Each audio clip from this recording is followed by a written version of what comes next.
Hello, I'm Nelson. Welcome to South Paths. Today I want to talk about the reasons to move to the Philippines. Number one on that list, I've got 5 reasons to move to the Philippines. Number one on the list is cost of living. Cost of living here can be anything you want it to be. You can live in a hut in the provinces and have wood stove to cook on and live very close to the Philippine lifestyle in the provinces and do it for very little money. And I do mean very little money. A few $100s would suffice. And you can go anywhere from that to living in a luxury villa in Manila, and you would be costing you, I don't know, thousands of dollars a month, depending on what tier you want to live on in royalty in Manila. So it's a very wide thing, but there's a place here for everybody. I can do it on $1,000 a month. If you stick to a budget, you can do it for $1,000 a month and have comfortable, air-conditioned condo. You can have transportation covered, your food costs is covered, you'll have high-speed internet, you'll have a cell phone operational, everything like that, on $1,000 a month, easily. Number 2, quality of life. And quality of life here is what you make it. And again, quality of life directly is connected to dollar sign. If you want to be in a place where there's a Starbucks at the basement, downstairs at the bottom of your building, with a swimming pool and a gym in the building and a shopping mall not far away and all the shops, expensive shops and stuff, and a hub near your place, then you're going to have to pay more. That's just the way it is. But if your lifestyle demands are more relaxed, you can have yourself a really good time here and be very happy. The crime rate is extremely low. The cost of living is extremely low compared to the U.S. or Canada or England or Australia. Everything is very, very inexpensive here compared to just about anywhere else in the Western world, certainly. That's number 2. Number 3, again, no stress.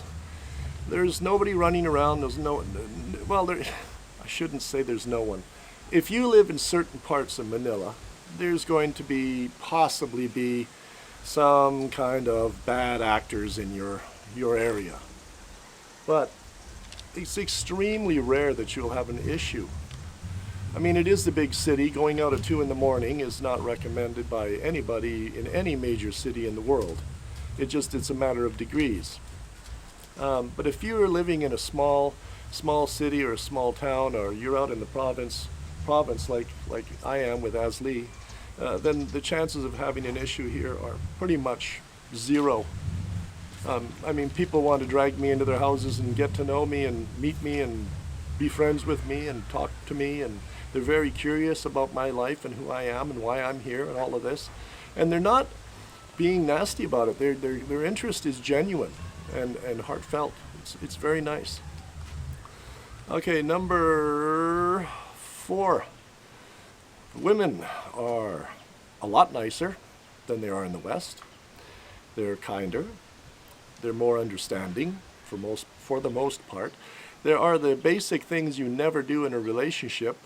You better not do it here, because you'll get the same reception as you would get in the West. Lying, cheating, philandering, stealing, all of that good guy stuff. You try that here, you'll get the same response you get in North America. But for the most part, I tell you guys, if you meet a girl here and, be careful, vet her, make sure that she is who she says she is, you're going to be really, really surprised and really, really happy. Here they're honest, good-natured, calm, for the most part, unless you make them angry. Just don't be an idiot.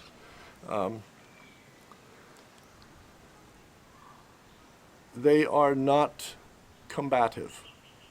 They are not.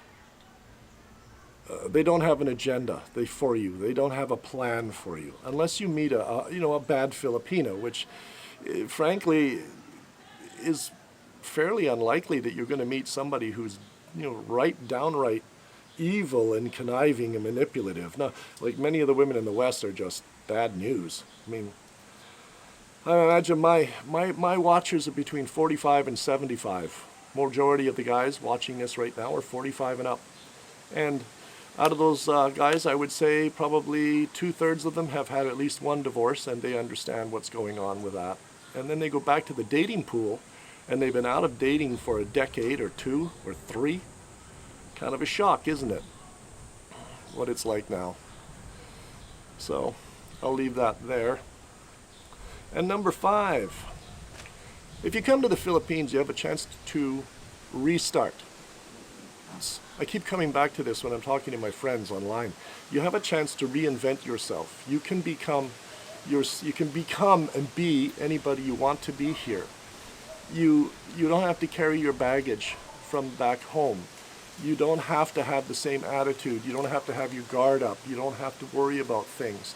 You can just relax and be yourself, the self you want to be, but because of the way the life and the culture is back in the West, it's kind of impossible, because you'll get, screaming matches and fights and arguments with everybody around you. Here, you're allowed to be your own person. Do what you want, as long as it doesn't harm anyone else. And you can be happy here. I really recommend you come and see it for yourself. Spend some money, invest in yourself, and do this. Try it. You won't regret it, I guarantee you that. And you'll have a vacation. Nice beach. Hey, nothing to lose there. So anyway, that's it for this video. Thank you for joining me. I'm Nelson, Sell Pads. Please, if you don't mind, subscribe, or at least just hit the like button. Click that sucker for me. And share or not. But have a good day, and I'll talk to you on the next video. Bye for now.